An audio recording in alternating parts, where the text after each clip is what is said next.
We're going to start with a dead bug. So grab your magic circle, we're going to lie onto your back, and we're just going to start by placing one hand onto your tummy. So all you're going to do is lift one leg to tabletop, and as you sigh out, you're going to lift the other. Now if you notice that you had a big pop here, I'd like you to regress it back to the previous version of dead bug. But then we're going to grab that circle and you're going to put the soft part just below your knee and the other soft part somewhere around your elbow. So the ring will be relatively flat to the floor. Okay, and we want the arm as wide as your shoulder. So it's going to allow your arm to just settle on the outside of you. You're going to let the other arm come up, and again you should feel that heaviness into the floor with your shoulder blades, but not kind of pulling down towards the back pocket. It's just settling onto the outside of you. So we're going to take one arm and one leg away from each other, and we're going to do that over a count of 3 seconds. So we're going to go for 3, 2, 1, pause, and then bring it all the way back in again. So we're looking for slightly slower on the way out to quicker on the way in. Okay, so that's really going to challenge those deeper hip flexors, those abdominal muscles and everything, and all around your core to stabilize as you go out, to then recoil and come back together as you come back in. So what we're looking for is we're just keeping space with this circle. So it's neither coming towards you, away from you, you're not trying to squeeze it, it's just staying where it is. And we're going to be going out on your out breath and back in on your in breath. And we want to make sure that that knee goes all the way to straight and nothing's really changing on the back of you. So you should have 3 heavy points. We've got back of your tail, back of your ribs, and back of your head, and they're all staying relatively the same as you come in and out. Now this shouldn't be in your back, so if it is, bring your leg a little bit higher.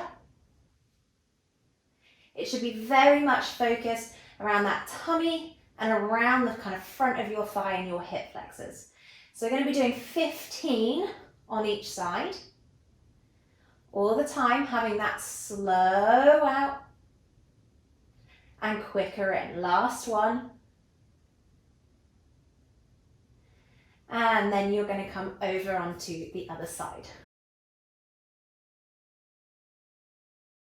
So the easiest way to get your circle in is if you do it actually in high kneeling. So you just rest the circle edge onto your ankle, and then you put the other just under your bottom. And then we're going to come down into all fours, and you immediately need to activate that hamstring. So you're pulling against that circle. Let the other foot relax and just find that stability in your arms. So we want you to be pressing down into the ground, pointer fingers, so your index finger pointing forward. Now we want to make sure we've not got too much of an arch in our back, so if you need to do a few cat-cows you can. Gently squeeze that circle and you're going to start to come up into hip extension and then back down again. Now you may feel that it's a little bit limited, in which case just bring it back down again. Okay, so we're going to squeeze so that you can come up into that hip extension. So by squeezing that circle a little bit, you're going to get your hamstring firing a little bit more. And you want to go only up into the point where you feel that your back is going to arch if you go any further with your hip. So that might be a lot smaller than you think. So we're going to be doing 15 of these. Now if you can, try not to let that knee touch the floor as you're coming back down again. And if you take a look through your knees, you should see that the static leg is really nice and vertical. So we've got 5 more of these. By now you should be feeling your hamstring quite a bit, even if you're only gently pressing onto that circle so it doesn't go away anywhere. You can do 4 more. Make sure that the back of your head is reaching up towards the ceiling rather than looking forward. You're still looking almost at the top of your mat. And we're going to hold it down on the next one. And we're going to come out to the side doing the same movement. So you'll feel more weight onto that same side arm, because if you look down at your thigh again, it should be vertical. So we're trying to keep that pelvis nice and level. And you're really, again, still squeezing that circle. Nothing's really moving except your hip that's opening out to the side. And again, can you keep that pelvis level? So if we put a cup of tea on there, hopefully it shouldn't be falling off. So keep the weight into that arm of the same side leg that you're moving. So I'm on my right side. And gently keep squeezing that circle. You've got 5 left. Really press into your arms. So we want to maintain that shoulder stability. Again, you can head back into your cat-cow or even Superman if you're not sure. We're going to do 2 more. Last one. And pause, and you're going to change sides. Paddle part of the ring actually needs to be between your chest, so it's going to be a bit of an adjustment period. So we've got 1 towards the floor and 1 coming in towards your chest. So just go onto all fours to sort of find that place. And yes, it might be a bit tipped, that's really okay. We're going to have those hands a little bit narrow, so they're going to be right underneath your shoulders. Now we're going to step back into our plank. So you're going to really stand into your shoulders. It should almost feel like you're levitating off the circle a little bit. And you're going to step one leg backwards so that you're onto your toes. And as you sigh out, you're going to step the other. And then all we're going to do is go elbows towards your knees and press back up again. So we're going to try and do 8 to 12 of these. Really try and push up and away from that circle. So you want to make sure you're staying into your plank. So again, we're not collapsing into our back. The front of your thighs should be tight. Your bottom should be working. Your abdominals should be working. We're going to do a couple more. Last one. So this is a bit of a mixture of balance and stability. Now if you put the circle upright and you're going to put your bottom leg through so that it's onto the pad of the circle. Now you might have to adjust this, that's fine, but we roughly want it so it's in line with your hips. So your whole bottom side should be in one big straight line, okay? So you can start with that top leg through, it's not a problem, it's going to be coming out in a second. But we want to just focus on this shoulder for a minute. So if you sag down into the arm, and then you're just going to press yourself up and away so that we've created this really nice curve through your side. So obviously if you put your hand onto the top or onto your hip, it's going to be a lot harder to control. Or with your hand onto the front, then you can stabilize a bit more. So we're going to take that leg out and we're going to hover it just above the circle. Okay? So to start with, all we're going to do is we're going to press down, lift up, we're going to tap forward, go over the circle, tap behind you, come back up, find the circle, gentle squeeze. So we're going to do that again.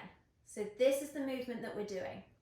Now, you might want to put your hand on your hip so you can feel if you're really rotating.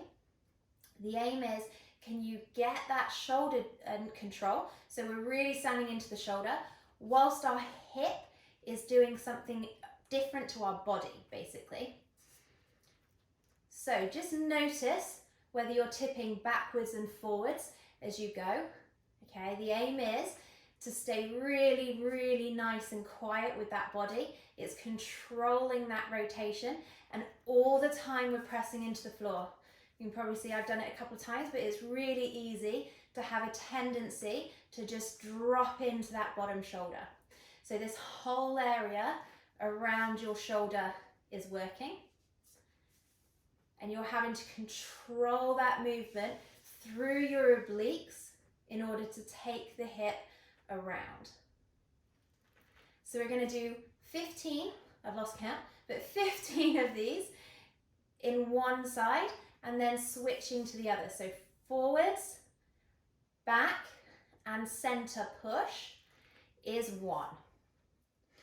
Now, don't be surprised if when you press into the circle, it kind of swivels around a little bit. That's okay. All right, that's going to be the part of the control as well. And again, make sure, make this our last one, that when you're coming up, you're controlling the circle back up and rest for the other side.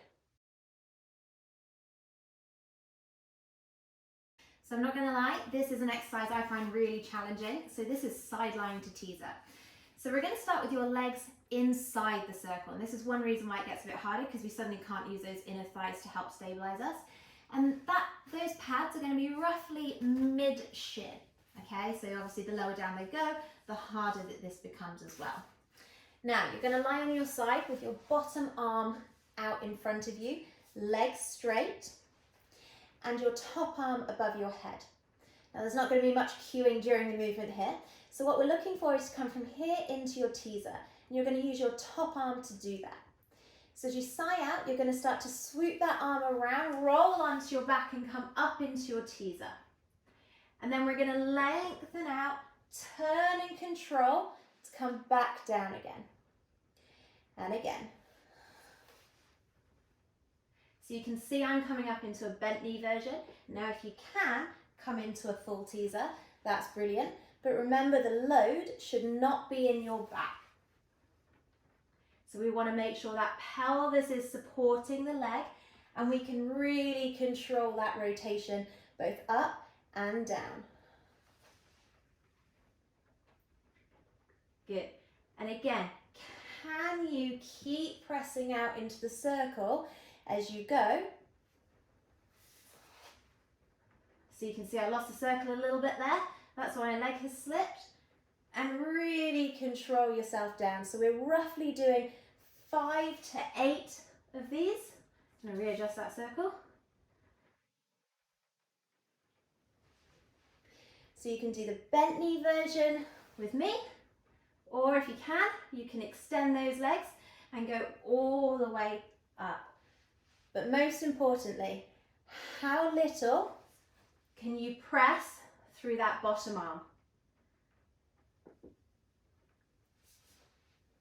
Good.